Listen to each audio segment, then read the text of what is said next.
이사야서 9장 8절부터 10장 4절까지가 본문인데 읽는 것은 8절부터 12절까지만 읽겠습니다. 이사야서 9장 8절부터 12절까지 말씀입니다. 같이 읽습니다. 주께서 야곱에게 말씀을 보내시며 그것을 이스라엘에게 임하게 하셨은즉 모든 백성 곧 에브라임과 사마리아 주민이 알 것이여늘 그들이 교만하고 완악한 마음으로 말하기를 벽돌이 무너졌으나 우리는 다듬은 돌로 쌓고 뽕나무들이 찍혔으나 우리는 백향목으로 그것을 대신하리라 하는도다. 그러므로 여호와께서 느신의 대적들을 일으켜 그를 치게 하시며 그의 원수들을 격동시키시리니 앞에는 아람 사람이요 뒤에는 블레셋 사람이라. 그들이 모두 입을 벌려 이스라엘을 삼키리라. 그럴지라도 여호와의 진노가 돌아서지 아니하며 그의 손이 여전히 펴져 있으리라. 아멘. 북이스라엘과 아람 연합군이 남유다를 치려고 하자 남유다의 아하스 왕은 그야말로 사시나무 떨듯이 떠는 그런 일들이 있게 되죠. 하나님께서는 그런 아하스 왕에게 이사야 선지자를 보냅니다. 어려움을 주는 당사자인 북이스라엘과 남유다 연합군에 초점을 맞추지 말고 만군의 여호와, 나라를 망하게도 하시고 흥하게도 하시는 하나님, 역사의 주관자시고 전쟁의 승패를 좌우하시는 하나님께 초점을 맞출 것을 요구하셨습니다. 하지만 남유다의 아하스 왕은 그렇게 말씀하신 하나님께 시선을 고정시키지 못합니다. 문제보다 크신 하나님께 문제를 맡기는 방법을 택한 것이 아니고 문제 자체를 자기 스스로 해결하겠다는 그 방법을 선택하기에 이릅니다. 바로 그것이 어떻게 나타납니까? 아수르 제국의 힘을 빌려서 남유다와 싸우려고 하는 아람과 이 북이스라엘의 연합군을 물리치려고 했던 것입니다. 자, 그렇다면 남유다를 멸망시키려는 북이스라엘과 아람의 동맹 계획은 무엇 때문에 수포로 돌아가게 되었을까요? 아하스 왕의 탁월한 지략과 지혜 때문일까요? 그 당시에 떠오르는 제국인 아수르 제국의 도움을 구했기 때문일까요? 겉으로 보기에는 그렇게 보일 수 있습니다. 하지만 오늘 성경은 전혀 그렇지 않다라고 선언하고 있습니다. 온 우주 만물의 주인이시요 통치자가 되시는 하나님의 일하심의 결과라는 것입니다. 세상이 제멋대로 흘러가는 것 같고 세상의 흐름이 하나님의 통치와 다스림과는 상관없는 것 같이 보일지라도 하나님은 여전히 일하고 계신다는 것입니다. 그것도 그냥 일하고 계신 것이 아니라 여호와의 열심히 일을 이룰 것이다 라는 표현에서 보듯이 질투함으로 마음이 뜨거워질 만큼 열정적으로 일하고 계시다는 것입니다. 신앙의 싸움은 그 사실을 믿는 그 믿음 안에서 싸우는 싸움입니다. 실망할 일 많지만 실망하지 않는 것, 좌절할 일 많지만 좌절하지 않는 것, 넘어질 일 많지만 넘어지지 않는 것, 다 그 하나님이 저와 여러분의 하나님이시기 때문입니다. 그 하나님은 어떤 하나님이십니까? 그 하나님은 말씀하시는 하나님이십니다. 그리고 말씀하실 뿐만 아니라 그 말씀하신 것을 이루시는 분이십니다. 그러므로 우리는 우리 하나님께서 무엇을 말씀하시는가 하는 것에 우리의 시선을, 우리의 마음을 집중해야만 합니다. 왜냐하면 말씀을 듣고 행하는 자는 살아날 것이고 말씀을 거부하고 불순종하는 자는 망할 것이기 때문입니다. 오늘 8절 말씀입니다. 한번 같이 읽어보십시다. 8절입니다. 주께서 야곱에게 말씀을 보내시며 그것을 이스라엘에게 임하게 하셨은즉. 여기 중요한 핵심적인 말씀은 뭐냐면 주께서 말씀하셨다는 것입니다. 여기 보면 주라고 하는 표현이 나옵니다. 아도나이라고 하는 히브리어죠. 아도나이라고 하는 것이 무엇입니까? 하나님의 주권을 강조한 표현입니다. 모든 것을 통치하시고 다스리시며 당신의 섭리와 계획 가운데 이끌어 가시는 분인 주인 되신 하나님을 강조하는 데 사용되는 표현이 아도나이 주입니다. 그 주께서, 그 하나님께서 말씀하셨다면 하나님의 능력, 하나님의 성품 등을 생각할 때 그 일은 반드시, 정말로 반드시, 진짜로 반드시 일어난다는 것입니다. 여호와 하나님의 보내신 말씀을 막아설 자는 없습니다. 방해할 자도 없습니다. 그 말씀을 피할 수 있는 자도 없습니다. 하늘에도 없고 땅에도 없고 물속에도 없고 땅속에도 없습니다. 그러므로 만일 선포된 하나님의 말씀을 순종한다면 그런 자에게는 그 말씀이 복이 될 것이고 생명이 될 것이고 능력이 될 것입니다. 하지만 하나님의 말씀을 거부하는 자는 그 동일한 말씀에 의해 징계에 처해지게 되고 심판에 처해지게 될 뿐인 것입니다.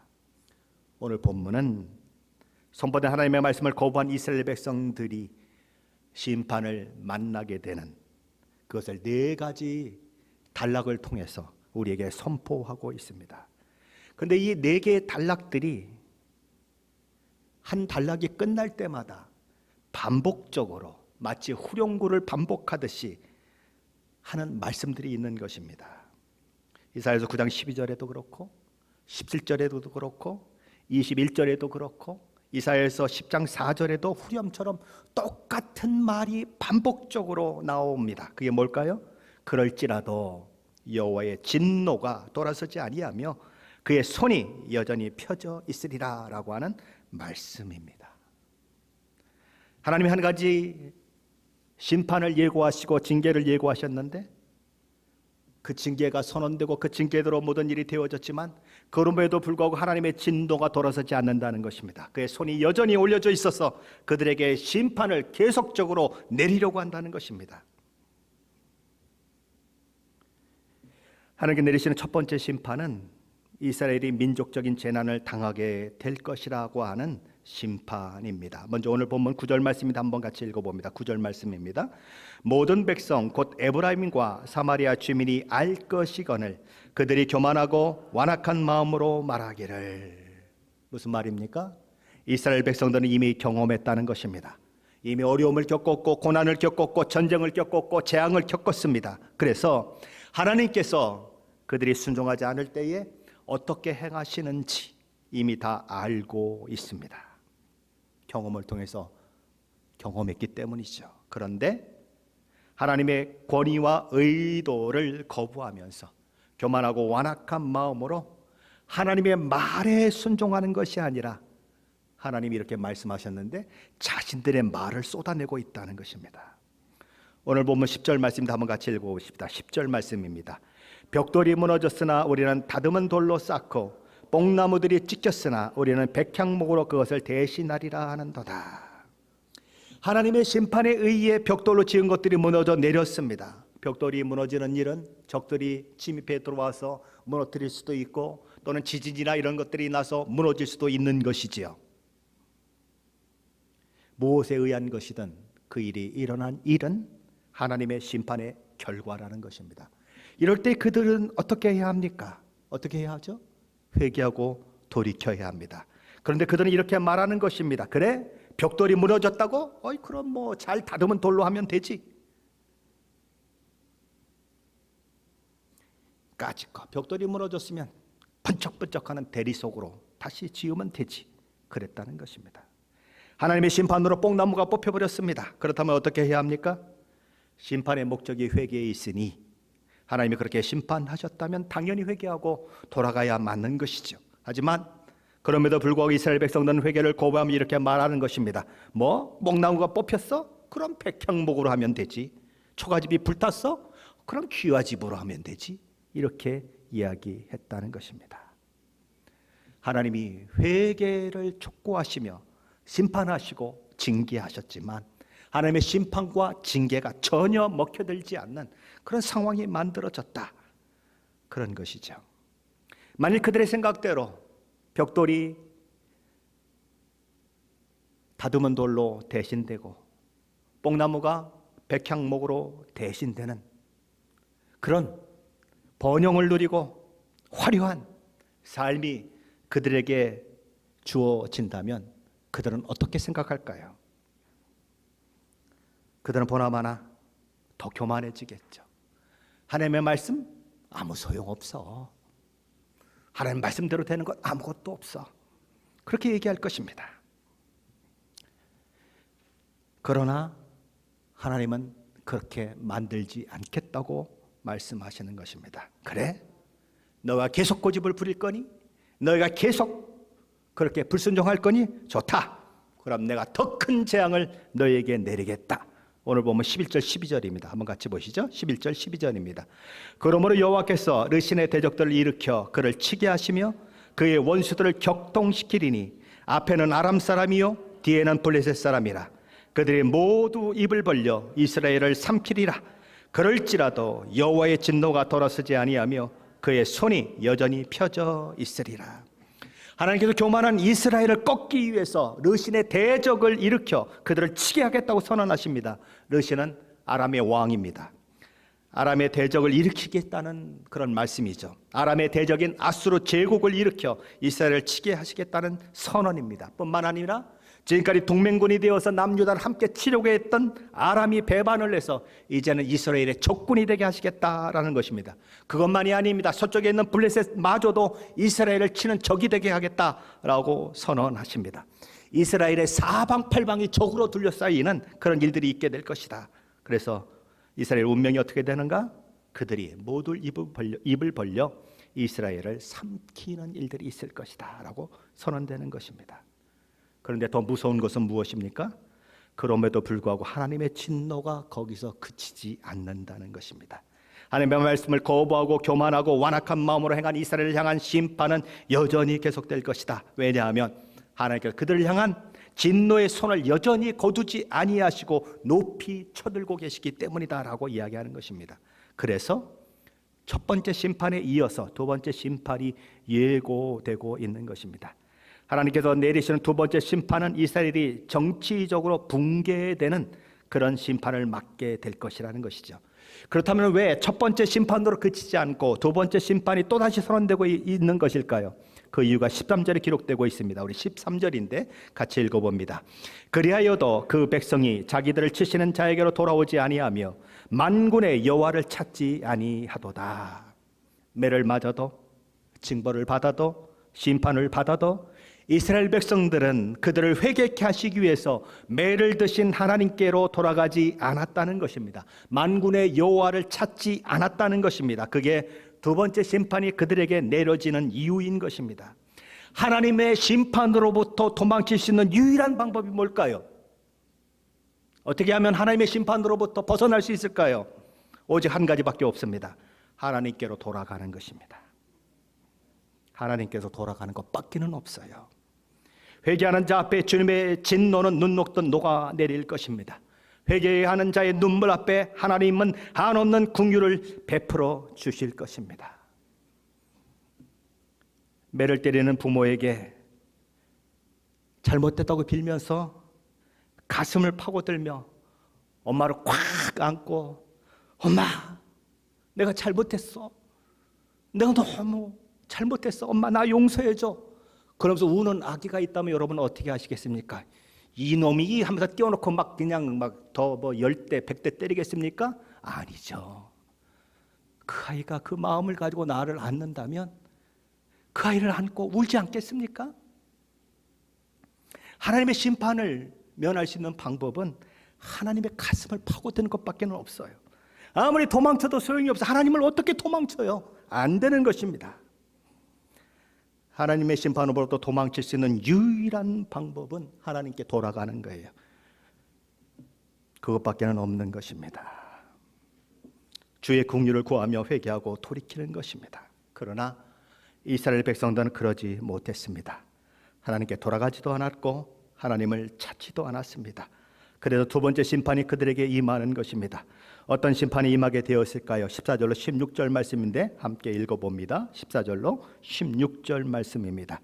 그러므로 여호와께서 하루 사이에 이스라엘 중에서 머리와 꼬리와 종려가지와 갈대를 끊으시리니 그 머리는 곧 장로와 존귀한 자요 꼬리는 곧 거짓말을 가르치는 선지자라. 백성을 인도하는 자가 그들을 미혹하니 인도를 받는 자들이 멸망을 당하는도다. 하나님께서는 그 백성을 잘못 인도한 지도자들, 그 백성을 잘못 가르친 거짓 선지자들을 먼저 심판하시겠다라고 말씀하십니다. 왜냐하면 그 지도자들 때문에, 그 거짓 선지자 때문에 하나님이 사랑하는 백성들이 멸망의 길을 가고 있기 때문에 그들부터 심판하겠다. 하나님께서 하루 사이에 이스라엘 중에서 머리를 자르고 꼬리를 자르고 종려 가지를 끊어내고 갈대를 끊어내겠다고 하십니다. 심판이 높은 자나 낮은 자나 할 것 없이 모든 사람에게 임한다는 그런 선언입니다. 머리가 잘못되면 모든 것이 잘못될 수밖에 없습니다. 한 나라의 리더는 그만큼 중요한 것이고 한 교회의 리더도 그만큼 중요한 것입니다. 여러분 어느 위치에 있습니까? 목사는 저 하나밖에 없어요. 어떤 분은 순장을 섬길 것입니다. 어떤 분은 부서의 장을 섬길 것입니다. 그들도 리더 중에 한 사람이에요. 그들의 책임은 큰 것입니다. 나 하나의 말 하나가, 나 하나의 행동 하나가 내게 속해 있는 순식구들의 마음을 병들게 할 수 있어요. 신앙적으로 떨어지게 할 수 있습니다. 그러면 어려워지는 것이죠. 한 소자를 실족케 하면 어떻게 한다고요? 연자맷돌을 목에 걸고 바닷속에 빠지라고 했습니다. 책임이 큰 거예요. 그래서 야고보 사도는 뭐라고 얘기합니까? 함부로 선생이 되지 말라라고 경고하는 것입니다. 우리는 이런 말씀을 두렵고 떨림으로 묵상하고 고민해야 하는 것입니다. 그런데 오늘 성경을 보면 머리는 그 사회에서 가장 존경받고 가문을 대표하는 장로와 존귀한 자들이다라고 이야기합니다. 그러면 꼬리는 당연히 뭐가 돼야 되죠? 꼬리는 비천한 사람들, 종이나 노예가 돼야 마땅한데 희한하게도 꼬리를 가리켜서 선지자들, 거짓말을 가르치는 선지자들이라고 이야기하고 있습니다.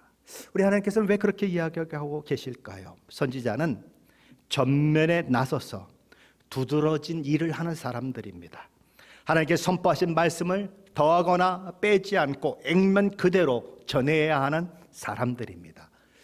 하지만 그들이 집권하는 왕의 비유를 마치기 위해서, 그리고 백성들의 비유를 마치기 위해서 꼬리를 살랑살랑 흔드는 멍멍이처럼 되어 버렸다는 것입니다.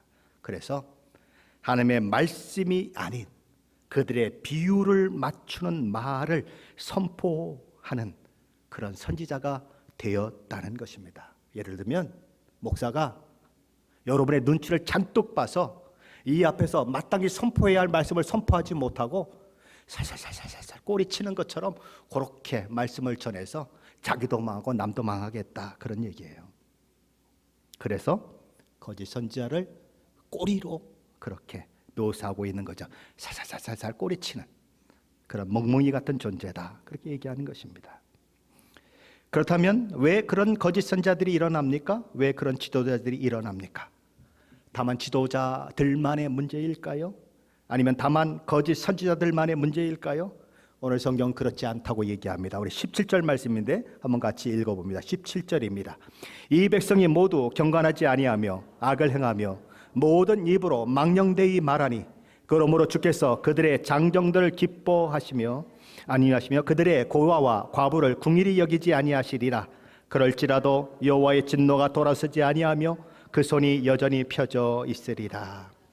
지도자들만이 아니라 거짓 선지자들만이 아니라 이 백성이라고 불리우는 이스라엘 백성들도 경건하지 않은 것은 마찬가지였고 악을 행하는 것도 마찬가지였고 모든 사람의 입이 망령되이 말하는 것도 마찬가지였다라는 것입니다. 우리말에 그 밥에 그 나물이란 말이 있습니다. 똑같았다. 그래서 망하는 것입니다. 여기 경건하지 않다라고 하는 말은 위선적으로 행하는 것을 말합니다. 때 묻은 모습으로 있다는 그런 이야기입니다. 위선이 뭡니까? 입술로는 하나님을 사랑한다고 고백하면서, 입술로는 하나님을 경외한다고 말하면서, 하나님만이 나의 전부라고 고백하면서 실제 삶은 하나님의 뜻대로가 아니라 자기 마음대로 행하는 것이 위선입니다. 하나님을 예배하러 주일에 오기도 합니다. 하나님을 찬양하기도 합니다. 그러나 어떤 중대한 문제에 맞닥뜨릴 때, 어떤 결정적인 문제에 봉착했을 때 그 문제를 접근하는 일에 있어서 하나님이 없는 것처럼 행동하고 하나님의 말씀과 상관없이 행동한다면 그것이 위선입니다. 입술의 고백대로 삶이 따라가지 않으면 위선이에요. 우리는 그래서는 안 되는 것이죠. 하나님이라면 어떻게 생각하실까?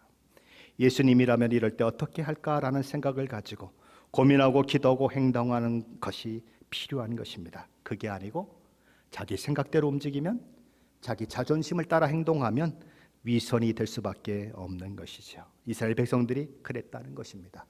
경건의 모습은 있지만 경건의 능력은 부인하는 자들이 그들이었습니다. 입술로는 하나님을 경외하지만 삶으로는 그 하나님을 경외하는 삶의 모습이 드러나지 않는 사람들이 바로 이스라엘 사람들이었다는 것입니다. 왕도 장로도 귀족들도 선지자들도 다 그러했다는 것입니다. 총체적인 타락, 총체적인 불신앙 가운데 이스라엘이 있었다는 것이죠. 그러기에 하나님께서는 그들을 심판하시는 것입니다. 그렇게 되면 건강한 장정들이 아주 오래 살 것 같고, 그리고 아주 건강하게 그렇게 아주 잘 살 것 같은 그런 젊은이들이 죽는 일들이 일어난다. 그렇게 되면 하나님께서 그렇게 마음을 두시고 눈을 뜨시며 결코 그들을 잊지 말라고 우리에게 당부했고 그들을 궁히 여기라고 그렇게 명령하셨던 고아와 과부도 하나님의 긍휼을 알지 못하는, 긍휼을 입지 못하는 상황이 만들어지게 된다는 것입니다. 긍휼을 입지 못할 뿐만 아니라 더 많은 고아가 생기고 더 많은 과부가 생기는 일들이 일어날 것이다. 고아와 과부는 하나님의 1차적 관심의 대상입니다. 고아와 과부를 억울하게 만들거나 고아와 과부를 힘들게 만들면 그것은 곧 하나님께 한 것이라고 하나님은 그렇게 말씀하고 계세요. 그런데 그 하나님이 고아와 과부를 내던져 버리셨다, 이런 말씀이 선포된다는 것은 이스라엘을 버리셨다라는 말과 똑같은 것입니다. 자, 그렇다면 심판은 여기서 끝나는 것일까요? 그렇지 않습니다. 17절 하반절은 그 반복적인 후렴을 이렇게 선포하고 있는 것이죠. 그럴지라도 여호와의 진노가 돌아서지 아니하며 그 손이 여전히 펴져 있으리라, 그렇게 선포되고 있는 것입니다. 그래서 하나님이 내리시는 세 번째 심판이 선고되는 것이죠. 이스라엘이 사회적으로 무정부 상태가 되는 것과 같은 상황을 맞게 될 것이다. 이사야서 9장 18절로 21절에서 그 사실에 대해 이야기하고 있습니다. 그렇다면 하나님의 첫 번째, 두 번째 심판에도 불구하고 하나님께서 이런 심판을 계속하시는 이유가 어디에 있을까요? 그것은 이스라엘의 악행 때문입니다. 18절 말씀인데 함께 읽어봅니다. 18절입니다. 대저 악행은 불타는 오르는 것 같으니 곧 찔레와 가시를 삼키며 빽빽한 수풀을 살라 연기가 위로 올라가게 함과 같을 것이라. 여기 불에 태워지는 찔레와 가시는 악을 상징하기도 하고 악인을 상징하기도 하는 표현입니다. 그런데 이런 악과 악인으로 상징되는 찔레와 가시를 무엇이 태웁니까? 여기 보면 이렇게 되어 있습니다. 대저 악행은 불타오르는 것 같으니, 악과 악인들이, 악과 악인들을 태우는 일들이 있을 것이다. 뛰는 놈 위에 나는 놈이 있다는 표현이 있습니다. 악을 행하는 자들이, 더 큰 악을 행하는 자들에 의해서 태워지는 그런 일들이 있을 것이다. 그래서 세번역 성경은 이 부분을 이렇게 번역했습니다. 참으로 악이 불처럼 타올라서 찔레나무와 가시나무를 삼켜버리고 우거진 숲을 사르니 이것이 연기 기둥이 되어 휘돌며 올라간다. 하나님께서 악인들을 심판하시는데 또 다른 악인들을 사용하신다는 것입니다. 북이스라엘을 멸망시키는 일에 몽둥이로 사용됐던 아수르 제국이 그런 예이고, 남유다를 멸망시키는 데 사용된 신바벨론 제국이 그런 예인 것입니다. 현대 성경은 그런 의미에서 이 모든 죄악을 여호와 하나님께서 직접 불태워 버리시는 것과 같다라고 번역을 하고 있습니다. 제가 한번 읽어보겠습니다. 가시덤불과 엉겅퀴처럼 퍼져 있는 이 모든 죄악을 주께서 불길로 태우실 것이다. 그 불길은 모든 살림도 태워서 소용돌이치는 연기가 구름처럼 하늘을 메울 것이다.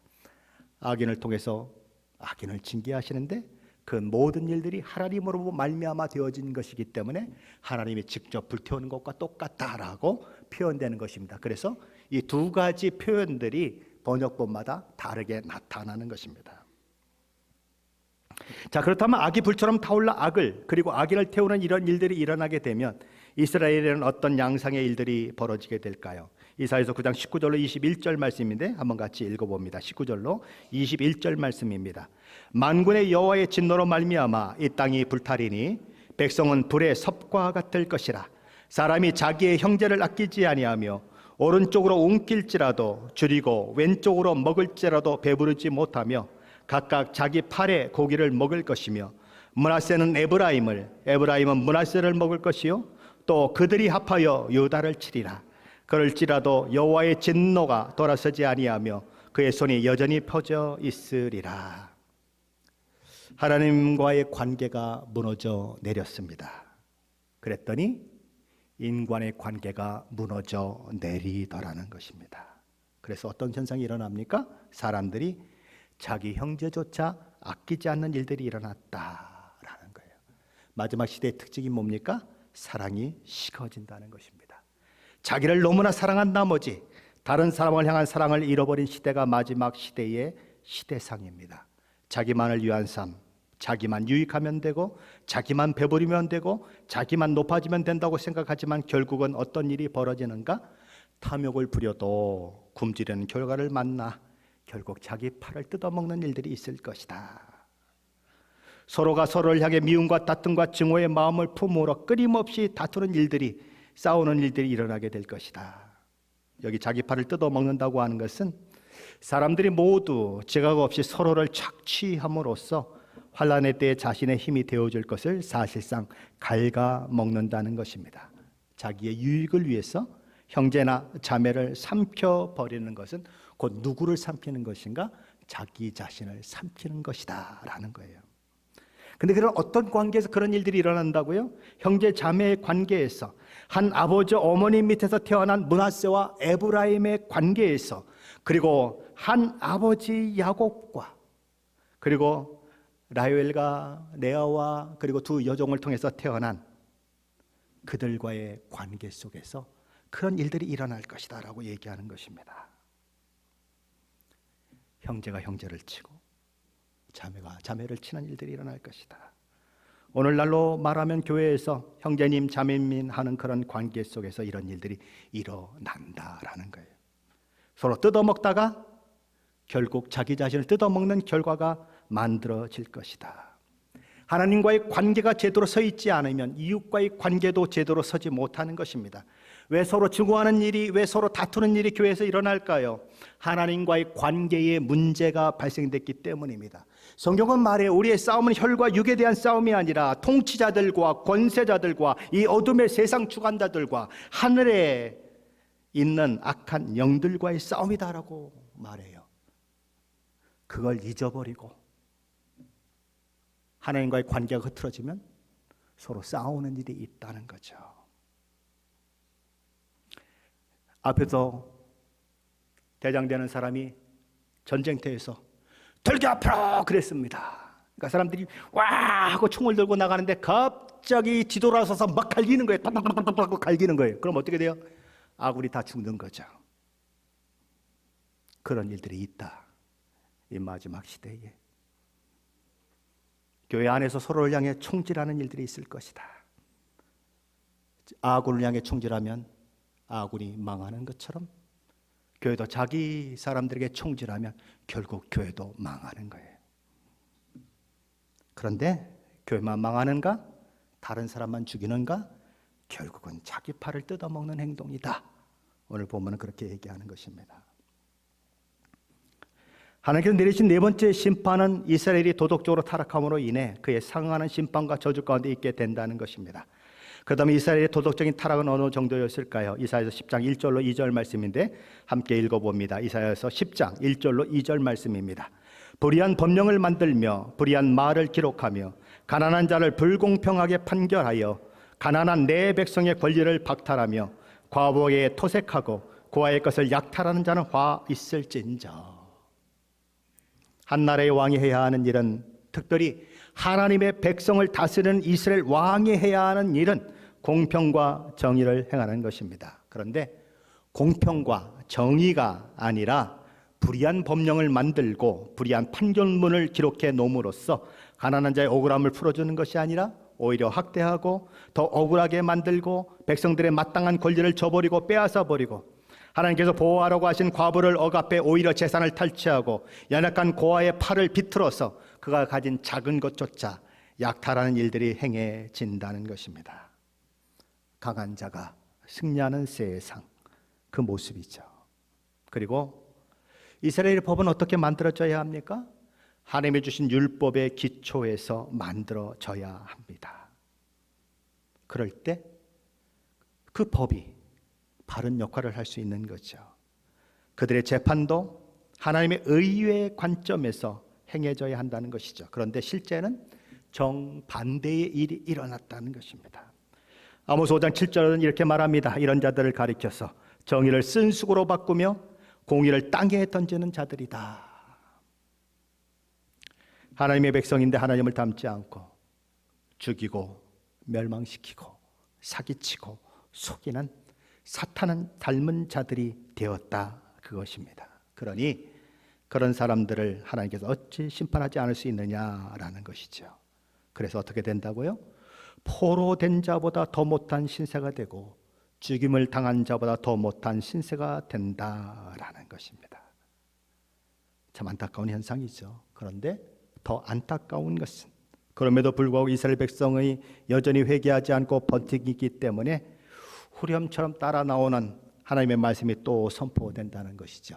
그럴지라도 여호와의 진노가 돌아서지 아니하며 그의 손이 여전히 펴져 있으리라.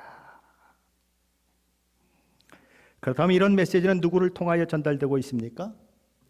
이사야 선지자를 통해서 전달되고 있습니다. 이사야 선지자는 남유다의 선지자입니까? 아니면 북이스라엘의 선지자입니까? 이사야 선지자는 남유다의 선지자입니다. 남유다의 선지자인데 북이스라엘의 멸망을 이야기하고 있다는 것입니다. 그렇다면 북이스라엘의 멸망을 통해서, 멸망을 선포하는 그 일을 통해서 남유다의 선지자인 이사야는 남유다 백성에게 하고 싶은 말이 있다는 것입니다. 그렇죠? 남유다의 선지자면 남유다 얘기만 하면 되지 왜 북이스라엘 얘기를 합니까? 북이스라엘의 이야기를 통해서 남유다를 책망하는 모습이 있는 것입니다. 이 오홀라라고 하는 이름도 있고 오홀리바라는 하는 이름도 있잖아요. 오홀라는 북이스라엘을 가리키고 오홀리바는 남유다를 가리키죠. 이 오홀라가 아수르 제국과 막 간음을 행하고 막 이렇게 영적 간음을 행하고 이랬다. 그랬는데 오홀리바가 그것을 깨닫지 못하고 자기도 신바벨론 사람들하고 그렇게 영적 간음을 행하고 그랬다. 그러면서 하나님 교훈하시는 것처럼 그런 교훈을 지금 하고 있는 것입니다.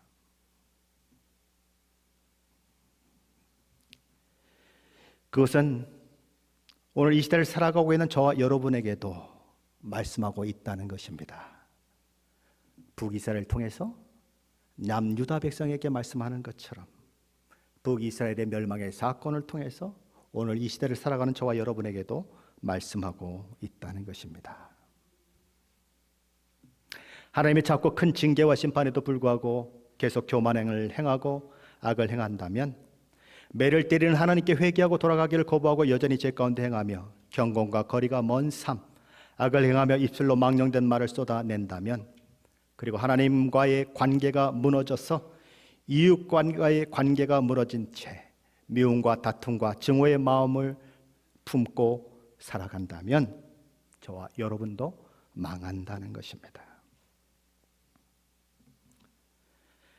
하나님의 말씀이 선포돼도 그 말씀은 나와 상관이 없다고 생각하고 내 속에서 만들어낸 내 스스로의 위로, 내 속에서 만들어낸 내 스스로의 변명, 그걸 가지고 하나님의 말씀을 거부하는 것은 불의한 법령을 만드는 것과 똑같은 것이다.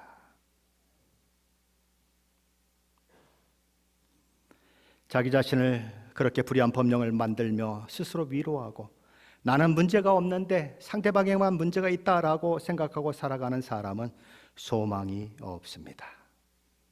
돌이키는 자가 소망이 있습니다. 돌아서는 자가 소망이 있습니다.